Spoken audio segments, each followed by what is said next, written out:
آپ نے نماز کے متعلق گفتگو سنی اور یکے بعد دیگرے آپ کو نماز کے مسائل، نماز کے فضائل، ابھی اس میں بہت کچھ باقی ہے۔ 5 جمعہ سے نماز کے متعلق جو گفتگو کر رہا تھا، میں نے اس کو ابھی آج کے لیے وہیں پہ روک دیا، اور آج جو آپ کے سامنے گفتگو کروں گا وہ عقائد کے تعلق سے گفتگو ہوگی، کیونکہ جب میں آپ کو نماز کے تعلق سے بتا رہا تھا تو بیچ بیچ میں عقیدے کے تعلق سے بھی آپ کو تھوڑی بہت روشنی ڈالتا گیا، لیکن میں نے آج سوچا کہ آج جو آپ کے سامنے کچھ پیش کروں وہ عقیدے کے تعلق سے پیش کروں کہ ہمارا عقیدہ کیسا ہونا چاہیے قرآن و حدیث کی روشنی۔ اور جب آپ اس عقیدے کو لے کر کے جئیں گے تو انشاءاللہ جو پچھلی میں نے 5 جمعہ 5 اتوار نماز کے تعلق سے گفتگو کی ہے، اگر اس عقیدے کے ساتھ آپ نماز پڑھیں گے تو الحمدللہ وہ نماز بھی قبول ہوگی، اور جو بھی عبادت کرتے جائیں گے انشاءاللہ وہ عبادت بھی قبول ہوگی، کیونکہ بغیر عقیدے کے نہ ہم نماز کی خشوع اور خضوع حاصل کر سکتے، اور نہ ہم کوئی اور عبادت اگر ہم کریں۔ اللہ کے رسول صلی اللہ علیہ وسلم فرماتے ہیں کہ جس کے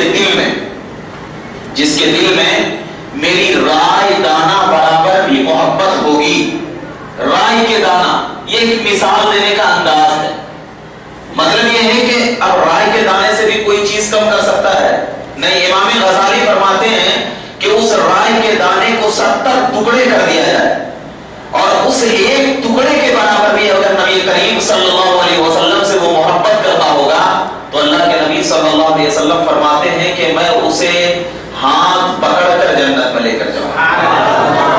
اور دوسری چیز، جو مجھ سے بغض رکھتا ہوگا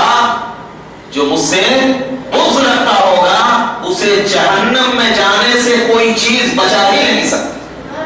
اب ذرا بتائیے، مطلب دونوں حدیث کا کیا سمجھ میں آیا کہ اگر ہم کو عبادت کی قبولیت چاہنا ہے، یعنی اگر ہم اپنی عبادت کو مقبول بنانا چاہتے ہیں تو سب سے پہلے یہ ہے کہ ہم اللہ اور اس کے رسول صلی اللہ علیہ وسلم کے بارے میں اپنے عقیدے کو بالکل صاف اور شفاف کریں، اور جو قرآن نے ہمیں عقیدہ بتایا ہے، جو قرآن نے ہمیں عقیدہ دیا ہے اور جو حدیث نے ہمیں عقیدہ دیا ہے، اس میں سے اگر کوئی شخص ذرہ برابر بھی کم کر کے پیش کر رہا ہے تو بسا اوقات یہ کم کر کے پیش کرنا گمراہی کا سبب بنتی ہے، اور بسا اوقات وہی کم کر کے پیش کرنا کفر کا سبب بنا کرتی ہے۔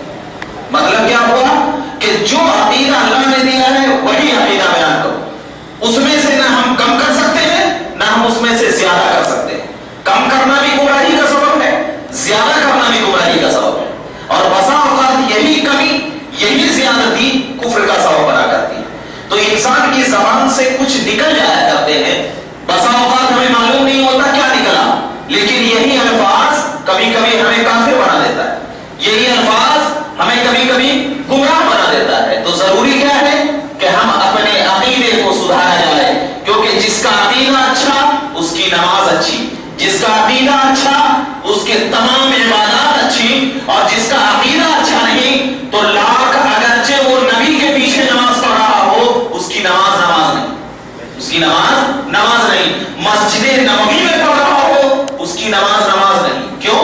اس لیے کہ نبی کے پیچھے صحابہ تھے، صحابہ کے پیچھے اور صحابی تھے، اس کے پیچھے کون تھا؟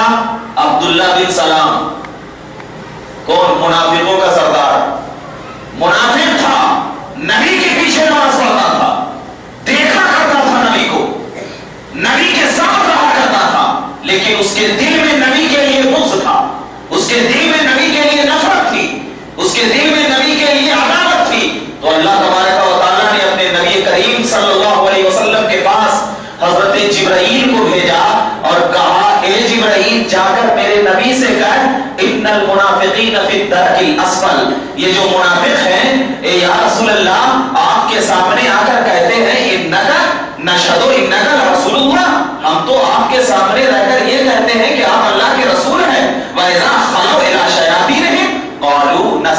بھی. اور جب ہم وہ لوگ آپ سے دور ہو جاتے ہیں تو کہتے ہیں ہم تو مذاق اڑا رہے تھے, ہم تو مذاق کر رہے تھے, نبی کو ہم نبی کے سامنے مذاق کر رہے تھے, ہم تو نہیں مان رہے تھے.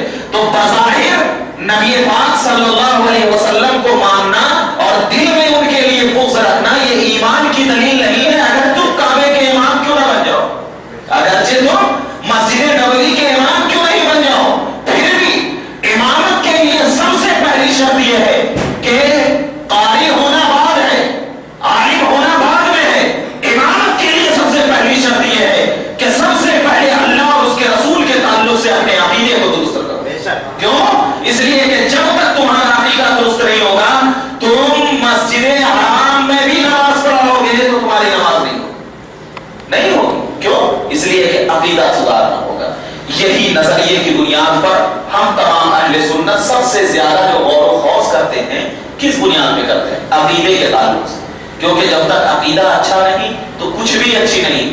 آج گمراہیت کا ماحول ہے, ہر طرف اپنی اپنی زبانی بات کرتے جا رہے ہیں, کہہ رہے نہیں یہ صحیح ہے, کوئی کہتا نہیں فلاں چیز صحیح ہے, اپنی زبان کے اعتبار سے عقیدہ بناتے جا رہے ہیں, جو دل میں آ رہا ہے عقیدہ کر رہے ہیں. کوئی آدمی آپ میں سے یا ہم میں سے کوئی آدمی یہ کھوج کرتا ہے کہ یہ چیز جو آپ بیان کر رہے ہیں اس کا ثبوت قرآن اور حدیث میں موجود ہے. اگر کوئی اہل حدیث ہو یا کوئی وہابی ہو یا کوئی تبلیغی جماعت کا ہو ہم سے اگر سوال کرتا ہے تو ہم فوراً اٹھاتے ہیں فون اور کہتے ہیں مفتی صاحب کو ذرا ملاتے ہیں, ان سے یہ سوال کا جواب پوچھتے ہیں.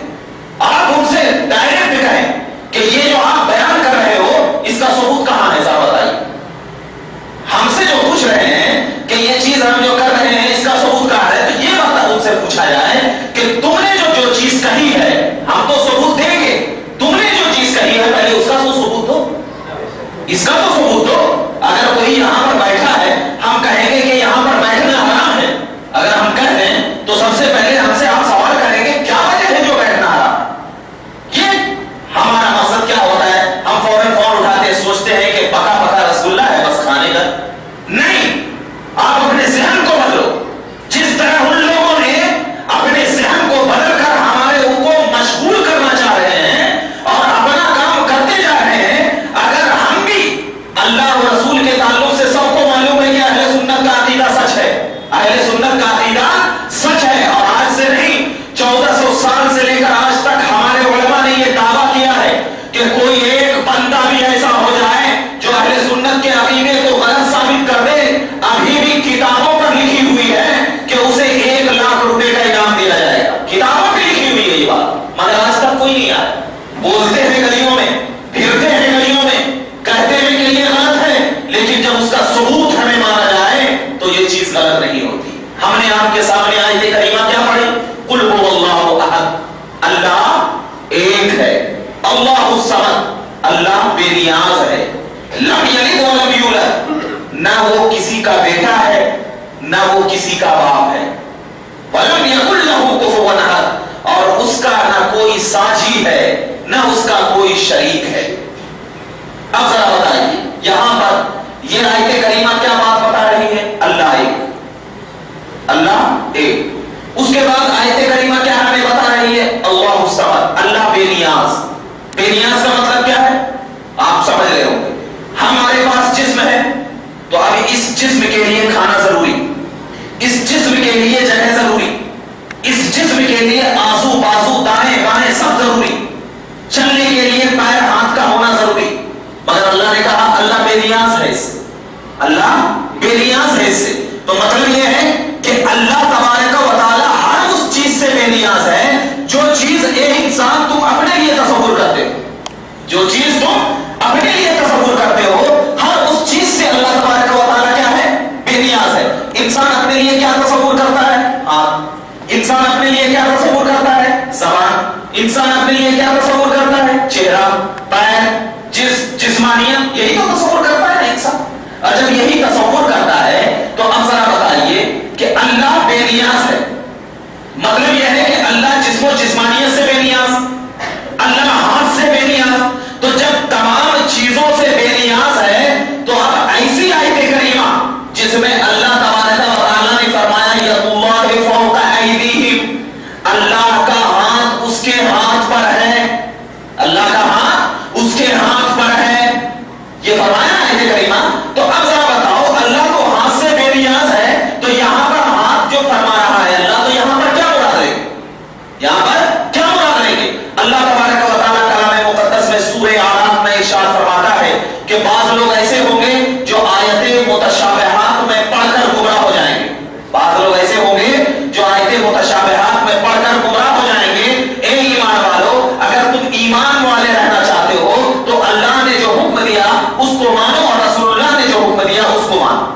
اب آیت متشابہات آپ نہیں سمجھ رہے ہوں گے کس کو کہتے ہیں.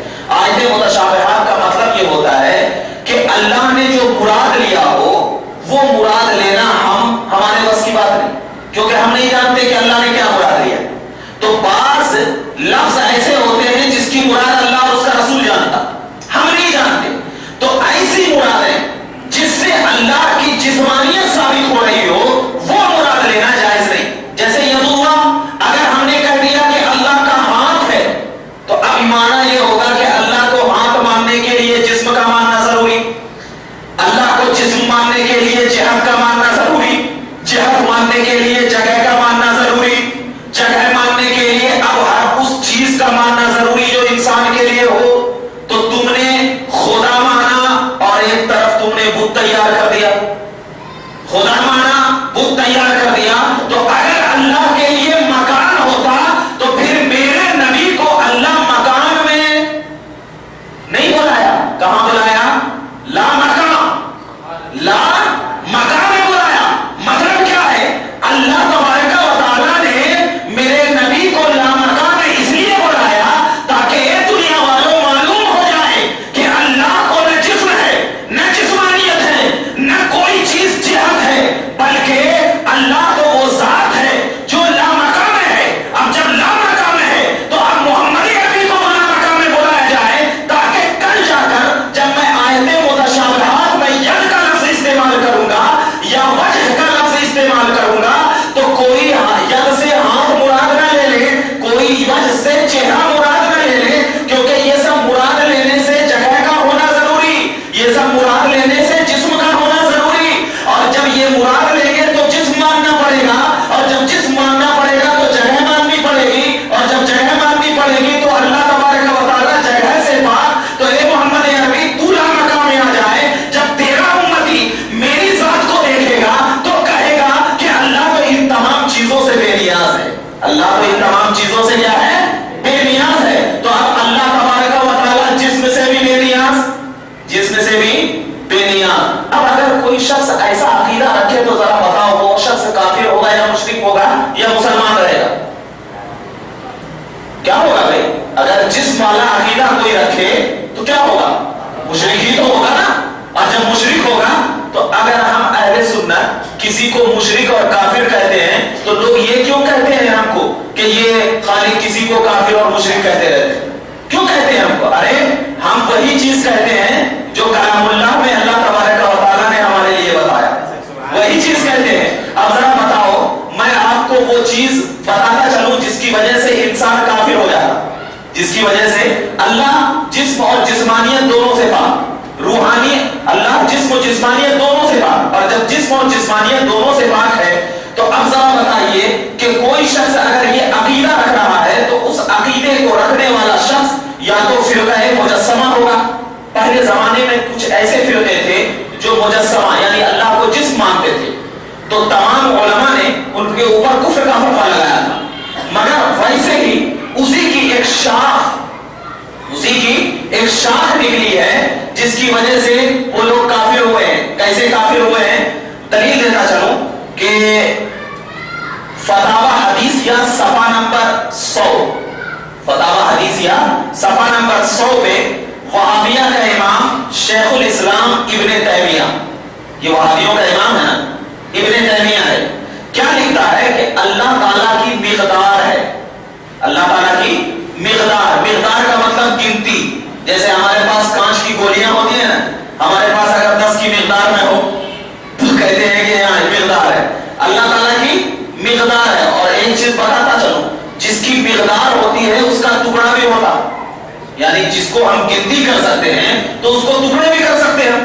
تو ابن تیمیہ اپنی کتاب فتاوی حدیثیہ صفحہ نمبر 100 میں لکھتا ہے کہ اللہ تعالیٰ کی مقدار ہے، اللہ تعالیٰ کی مقدار ہے اور اس کا ٹکڑا کیا جا سکتا ہے، اور اس کا ٹکڑا کیا جا سکتا ہے. تو اب ذرا بتائیے کہ ٹکڑا اسی کا ہوگا جس کا جسم ہوگا. بغیر جسم کے ٹکڑا ہو سکتا ہے؟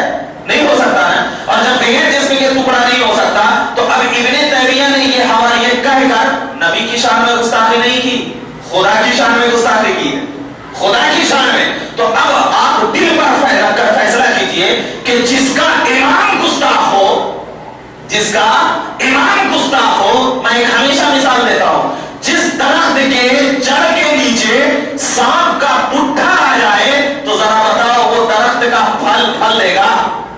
نہیں دیتا ہے وہ پھل. وہ تو درخت سوکھتا جائے گا, سوکھتا جائے گا, اس کے پتے سوکھ جائیں گے. تو ویسے ہی وہابیوں کی اصل ابن تیمیہ ہے, وہابیوں کی اصل ابن تیمیہ ہے, اور اس نے گستاخی کر دیا ہے. تو اب جو بھی اس کا ماننے والا ہوگا تمام تو گستاخ کہیں گے, تمام تو کیا کہیں گے؟ گستاخی کہیں گے, کیونکہ یہ نبی کی شان میں نہیں بلکہ اللہ کی شان میں گستاخی کیا ہے. اور دوسرا حوالہ یہ ہے کہ ابن تیمیہ نے فتاوی ابن تیمیہ میں لکھا ہے کہ اللہ تبارک و تعالی عرش پر ہے. کہاں پر ہے؟ عرش پر ہے. کیوں؟ اور عرش سے زمین پہ ایسے اترتا ہے جیسے کہ میں ممبر سے اتر کر نیچے آتا ہوں, ممبر سے اتر کر نیچے آتا ہوں. مطلب یہ ہے کہ اس سے ابن تیمیہ نے اللہ کے لیے کیا مانا؟ جسم مانا.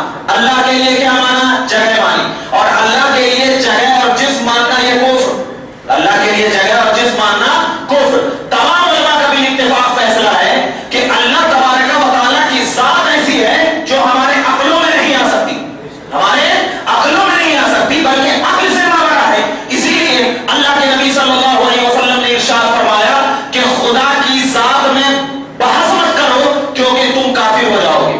تم کیا ہو جاؤ گے؟ کافر ہو جاؤ گے.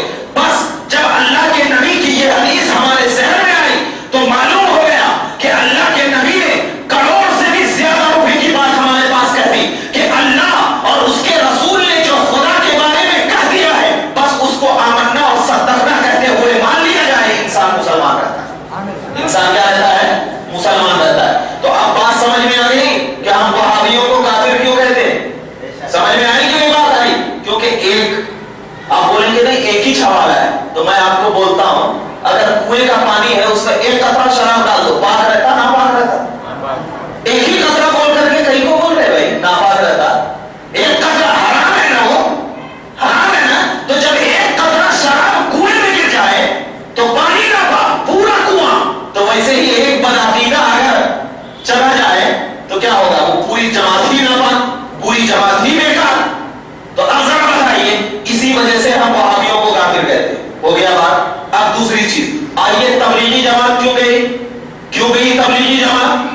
ان اللہ علی کل شیء قدیر, اللہ ہر چیز پہ قادر ہے, ہر چاہے پہ قادر ہے. یہ ہے نا, جو چاہے کر دے. اگر چاہے تو ابھی دن بنا دے, اگر چاہے تو ابھی اس کو روشن کر دے, اگر چاہے تو اس کو پلٹا دے, چاہے تو ابھی موت دے دے, ہر چیز پہ. یہی وجہ سے وہ لوگ کافر ہوئے. یہی دیکھا, کہا کہ اللہ جب ہر چیز پہ قادر ہے تو جھوٹ پہ بھی قادر ہے. جب اللہ ہر چیز پہ قادر ہے تو جھوٹ پہ بھی قادر ہے. اب ذرا بتاؤ یہ جھوٹ جو ہے اچھی چیز ہے یا بری چیز ہے؟ بری چیز ہے. اور اللہ جو ہر چیز پہ قادر ہے اس کا مطلب یہ ہے کہ اگرچہ جھوٹ جو ہے نا اس کے تحت قدرت آتی ہی نہیں, کیونکہ یہ بری. جب کسی انسان کو جھوٹا کہو گے تو اس کو برا لگے گا, اس کو کیا رہے گا؟ برا لگے گا. تو علماء نے ان اللہ علی کل شیء قدیر کی تفسیر میں بتایا کہ اللہ اس چیز پہ قادر ہے جو اس کے قدرت کے تحت آتی ہو, اس کے قدرت کے تحت آتی ہو. اور جھوٹ جو ہے یہ محال ہے. جھوٹ جو ہے محال, محال کا مطلب یہ ہے کہ جیسے مثال کے طور پر آپ پورے آسمان کو توڑ سکتے ہیں, نہیں توڑ سکتے نا, محال ہے آپ کے لیے توڑنا, ناممکن, نہیں توڑ سکتے. تو یہ جھوٹ جو ہے یہ محال, اور جتنی بھی محال چیز ہے وہ اللہ کے تحت قدرت نہیں آتی. جتنی بھی محال چیز ہے وہ اللہ کے تحت قدرت نہیں آتی. اور جھوٹ یہ محال, تو لہذا جھوٹ یہ اللہ کے تحت قدرت نہیں, اور جب اللہ کے تحت قدرت نہیں تو اللہ جھوٹ سے پاک. اور جب اللہ جھوٹ سے پاک تو جو شخص یہ قول کرے کہ اللہ تبارک و تعالی ہر چیز پہ قادر ہے اس کا مطلب جھوٹ پہ بھی قادر ہے, تو وہ کیا ہوں گے؟ کافر ہوں گے نا. اور تبلیغی جماعت کے رہنما نے یہ قول کیا ہے, رہنما نے یہ قول کیا ہے. اگر ہم تبلیغی جماعت کو کافر کہیں تو لوگ آگے کہتے ہیں آپ اتنی نماز پڑھتے ہیں, اتنا روزہ رکھتے ہیں, گلی گلی گشت کرتے ہیں, دین کی تبلیغ کرتے ہیں. تو میں نے آپ کو بتایا کہ دین کی تبلیغ اور گلی گلی گشت کرنا اور لوگوں کو نماز کے لیے دعوت دینا یہ اسی وقت درست ہوگا جب آپ کا عقیدہ درست ہوگا. آپ کا عقیدہ درست ہوگا. اگر آپ کا عقیدہ درست نہیں ہے تو آپ 1000 سال تک اللہ کی بارگاہ میں عبادت کرتے رہیں, وہ عبادت آپ کے منہ پہ